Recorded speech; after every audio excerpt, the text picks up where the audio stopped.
Alors, continuons donc avec la dernière cas de figure. Donc, où nous devons en fait réaliser, nous avons fini alors tout ce qu'il fallait voir avec les lettres. Donc, c'est bien couvert, donc tout le champ. Alors maintenant, nous allons faire des étiquettes. Pardon, des courriels, des étiquettes et des enveloppes. Donc, c'est relativement simple.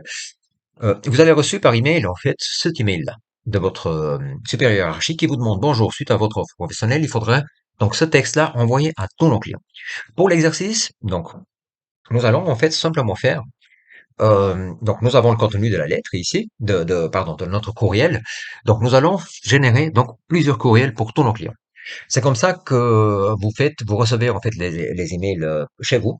Donc ici à ce stade-là, par exemple, je sais pas, pour les offres de type Black Friday, par exemple, vous avez tous reçu quelque chose à la maison. Voilà, ils prennent la liste des clients qu'ils ont mis sur Excel avec son adresse email et puis l'envoient à tout le monde. Donc, nous allons voir ce cas de figure, c'est très simple à faire. Donc, ici, je ferme celui-là, simplement. Je ferme aussi celui-là, et je vais refaire un nouveau. Donc, à ce stade-là, ce que je vais lui dire, donc, avec cette consigne-là, j'ai terminé. Donc, je vais aussi ne pas l'enregistrer et la fermer, et puis je vais faire un nouveau. Publie postage. Et là, je vais ouvrir un nouveau document dans lequel je vais coller tout mon texte. Pardon, c'était le texte d'avant. Donc, je vais lui dire, dans mon colis assassin, je vais lui dire sélection de destinataire. Donc, utiliser une liste existante. Je vais prendre ma liste existante qui se trouve ici, sur le bureau. Celle-là, je vais lui dire, OK, je veux celle-là. Encore une autre fois, je vous conseille fortement, donc, de vous dire que ici, de voir, donc, vous avez vu, une fois que je l'ai lié, en fait, il me permet de me mettre juste en lecture seule. Donc, quand je l'ouvre ici, donc, ce que je voulais vous dire, c'est que même si elles sont pas juste les adresses email, hein, parce que les adresses email, on sait qu'on doit les écrire en minuscules et pas en majuscules. Donc, ici, j'ai des majuscules. Nous avons quand même les adresses email des clients. Donc, on va le prendre pour l'exercice, puis on va le faire. Donc, nous allons donc faire cet email. Donc, je vais l'ouvrir le contenu, et je vais le copier. Ou alors, donc, je vais le copier à partir de là. CTRL C, je vais fermer, et je vais le coller là où j'ai collé ma base de données. Donc, c'est un document 1 que je vais fichier, enregistrer sous, parcourir. Je vais l'appeler ici, courriel,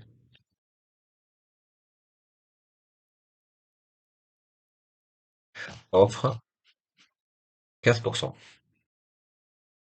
de réduction. D'accord? Donc là, j'ai mon document de base, d'accord? Là, je lui ai dit sélection de la liste, je l'ai déjà. Et je vais simplement donc lui dire maintenant, je vais comme d'habitude prendre assistant de fusion, mais cette fois-ci, je vais revenir depuis le début, donc étape 1 sur 6, et je vais lui dire cette fois-ci, je veux des courriels. Document de base, c'est bien celui-là. Vous avez vu, il me change le format parce qu'effectivement, quand vous recevez un email, c'est pas en format A4, c'est toute la page qui est remplie. Utilisez le document actuel. Vous faites suivante, sélection des destinataires. J'ai déjà fait. Je peux changer encore une autre fois ici, prendre une autre liste si jamais. Écriture du message critique. J'ai déjà fait puisque je l'ai copié-collé, collé. Aperçu de vos courriels. Je n'ai pas besoin parce qu'en fait, si vous regardez bien, vous n'avez pas de madame, monsieur, donc j'ai pas d'accord à faire. Il faut bien sûr lire votre email parce que si vous envoyez 40 emails sans les lire, ben, je peux tout à fait comprendre que votre supérieur hiérarchique ou votre collègue trouve ça comme une grave faute professionnelle. Je vous l'avertis déjà à faire attention avant de faire envoi vos emails, de faire lire, voir si vous pouvez, au niveau des pratiques professionnelles, de demander un avis, de voir si c'est bien d'avoir une autre vision de quelqu'un d'autre, d'un collègue ou d'un collaborateur pour lui dire, voilà, est-ce que tu peux relire? Parce que moi, je suis trop dedans.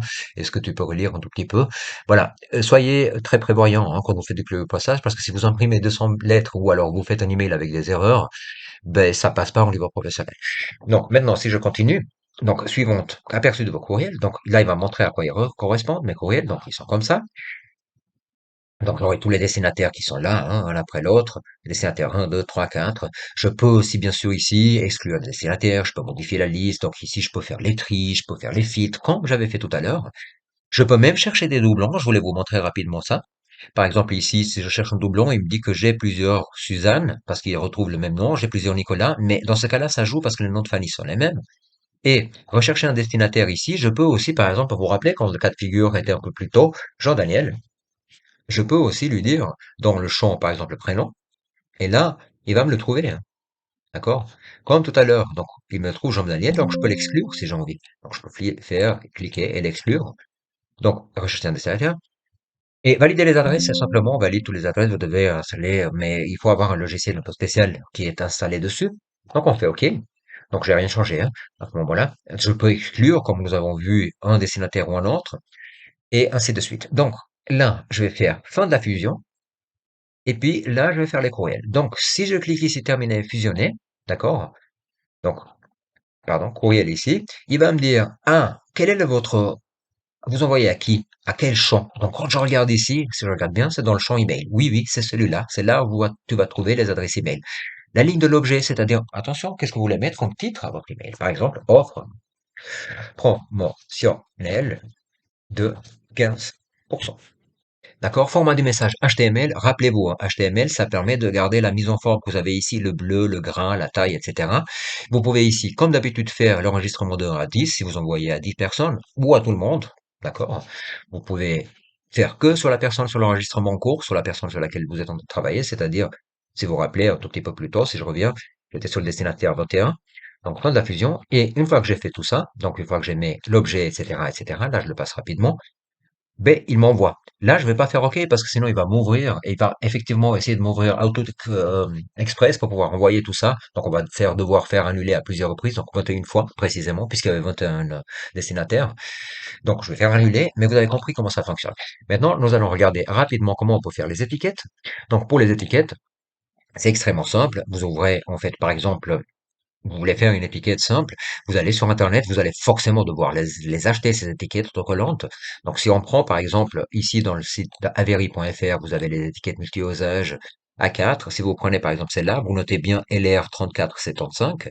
Et ici, simplement, ben, vous lui dites, je veux un nouveau truc, une nouvelle feuille. Puis là-dedans, je vais lui dire, sélectionne destinataire liste existante, même chose que tout à l'heure. Donc, on va aller choisir notre liste qui se trouve là.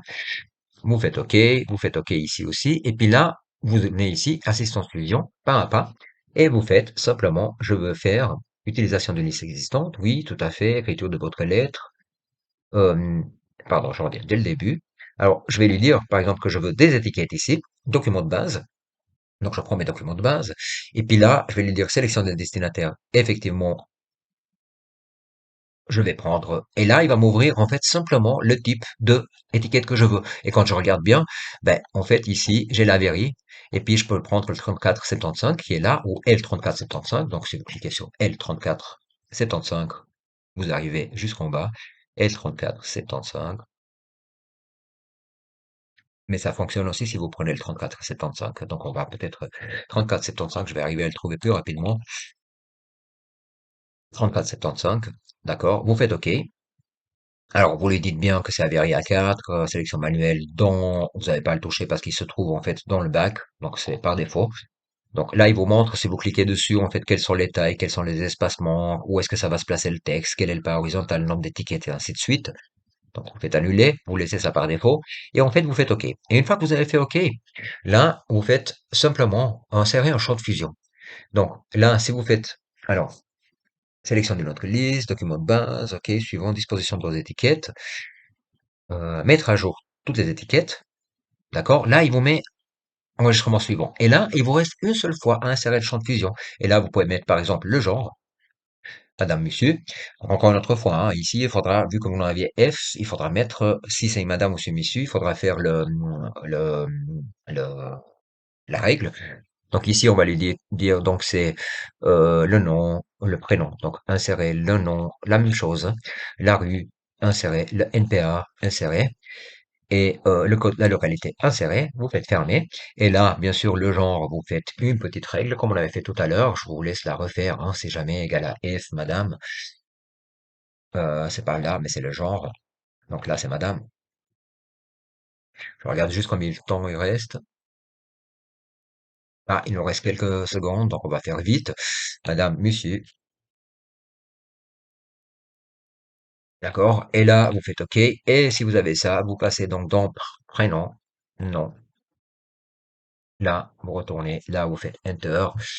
Le petit espacement, rue ici, NPA localité. Donc là, à ce stade-là, vous avez vos étiquettes normalement qui sont là, sont posées. Puis il suffit de mettre à jour les étiquettes, puis vous allez voir en fait qu'ici, ben, ils vous mettent tout en juste. Et il suffit de l'imprimer. Donc, si je reviens au tout au début, donc là, vous pouvez l'enregistrer, celle-là. Vous pouvez faire terminer, fusionner comme on l'avait fait tout à l'heure.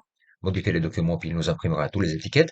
Et pour revenir juste une seconde sur les enveloppes, ben, c'est la même démarche, mais c'est ici. Vous suivez le document de base, vous regardez en fait quelles sont les tailles des enveloppes que vous avez achetées sur le marché, et vous mettez les mêmes choses, vous faites les mêmes enveloppements. C'est lui qui vous le mettra au bon endroit